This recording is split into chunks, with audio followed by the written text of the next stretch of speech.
السلام عليكم ورحمة الله وبركاته. د اهل سنت والجماعت عقیده دا ده چې تنفیذ د حدود او تنفیذ د احکام شرعیه دا کار د مسلمان حکمران دی، د ولی الامر د مسلمانانو د حکومت. هیڅ یو چاله نه دی جایز چې هغه په یو مسلمان باندې دغه د بعضو اقوالو چې هغه یا د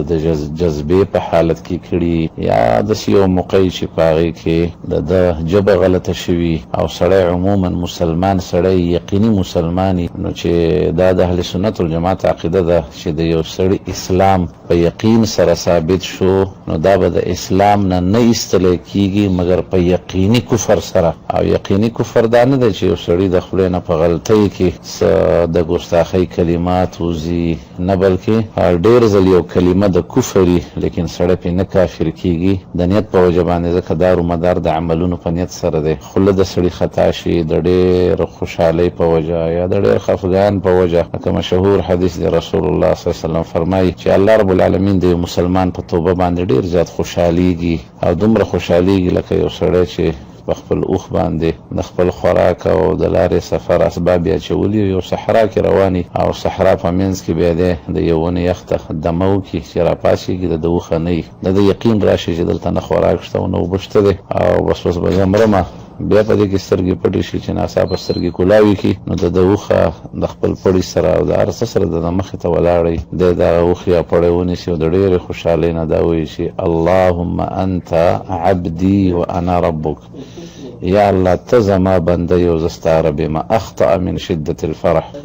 د ډېرې خوشحالۍ د وجې نه دی خطا شي، نو د ډېر خوشحالۍ د خفګان یا د سبقت لساني په وجه باندې یو سړي د خولې نه د کفر کلمه راووته یا د جهالت په وجه باندې، نو په هغې باندې به ډایرکټ حکم د کفر نه کیږي. اهل سنت والجماعت مسلمانان علما هم دا وایي چې یو د کفر خبره ده او دویم دا شخص دی، یعنی د کفر عمل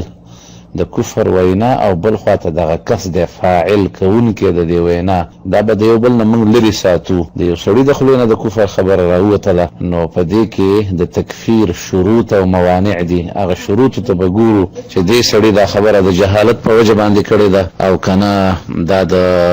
دغه شانته دا سړی عقلمندو، او که دا لیونی و دغه شانته موانع د تکفیر کې تعویل دی، دا خبره د کوم تعویل په بنیاد باندې کړي. باقي دا کوم واقعیت چې شوی ده په کارټلنګ ساول ډیر سره، نو په هغې کې دا سړی شونکې خواته چې څوک ولاړ دی د هغې سره ډېر مینه به وي، محبت به وي، نو وایي چې یاره دا سړی د دې علاقې لپاره خیر والا سړی دی. د رسول الله صلی الله علیه وسلم سره خو زه نه مشابه کومه، خو د هغه سره برابر یا د هغه نه کم نه دی. هغه کس ورته اشاره وکړي چې نه لکه د خبره کې ته غلط او خطا شوي، دی بیا وروسته وضاحت وکړي چې نه د هغې سره نه برابر و، خو د علاقې لپاره د خیر سړی دی. نو اوس ډایرکټ د عوامو په دې سړي باندې داسې حکم لګول او راختل او بیا دا سړی وجل، دا ډېر غټ ظلم دی او زیاتی دی. چا چې دا کار کړی دی نو که الله ته صحیح توبه ونه ایستله، نو الله رب العالمین به دا ټول الټه په جهنم کې وغورځوي، ځکه چې عوامو ته دا حق نه دی حاصل چې هغې ودې بغیر د قاضي د فیصلې نه په یو چا باندې د هغه د کفر او یا د هغه د یو کفري وینا او یا د عمل په وجه باندې لاوړې وډانګي راوالي او مړي کړي، ځکه تنفیذ د احکامو دا د عوامو کار نه دی، د دې سره فسادات پیدا کیږي. ملک پولیس شته دی او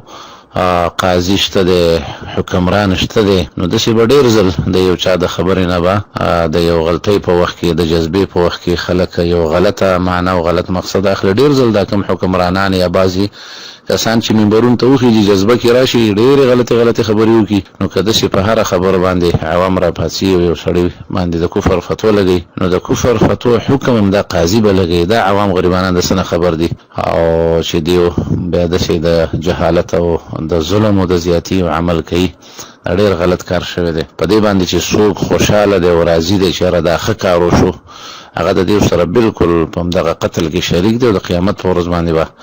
داسې سړی د الله د رحم نه ناامیده راپاڅولی کېږي چې چا یو حدیث کې راځي چې څوک د یو مسلمان په قتل کې حصه یې واغېستله بشطر کلمتن، په نیمې کلمې سره، اقتل ده اقیو یا تلیو قیامت پر ورځ باندې بدارا پاسول شو د پتندي بلی کله شوی چې د الله د رحمت نه کټ کړي شوی. نو دا د مسلمانانو د یینو مسلې اسانه مسلې نه دي. نن د جهالت د وجنه مسلمانان د څه د زناورتوب او د وحشیانه کارونه کوي چې کفار د اسلام نه بیزاره کیږي. یو سړی به د خپل او د سننې خبر د خپل عقیدې نه باندې خبره پاسیو په چا به د کفر فتوی لګي او بس به د څه په ظالمانه طریقې سره وجني. نو دا کار چې شوی د ډېر غټ ظلم شوی دی، غلط کار شوی دی او په دې باندې هیڅ مسلمان یو د الله په ذات باندې ایمان لري او د ذری عمر ایمان په زړه کې په دې عمل باندې خفقان پکار دی.